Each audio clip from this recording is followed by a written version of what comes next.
இந்தியாவுடைய குடியரசுத் தலைவராக இருந்தவர் டாக்டர் சங்கர் தயாள் சர்மா. அவர் 1996 ஒமான் நாட்டுக்கு போனார்.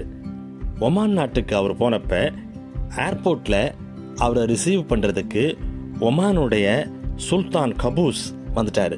சாதாரணமாக இந்த மாதிரி தலைவர்கள்லாம் வந்தாங்கன்னா அவங்கள வெறும் அதிகாரிகள் தான் போய் ரிசீவ் பண்ணுவாங்க.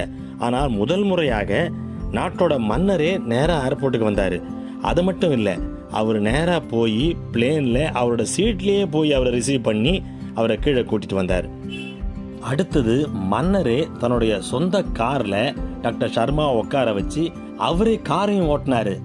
அது மட்டும் இல்லாமல் அரண்மனையில் இருந்த சமையல்காரர்களை கூப்பிட்டு டாக்டர் சர்மா சைவ உணவு தான் சாப்பிடுவார், அதனால் அவருக்கு எல்லாம் புது பாத்திரம் வாங்கி புதுசாக அவருக்கு சமையல் பண்ணணும்.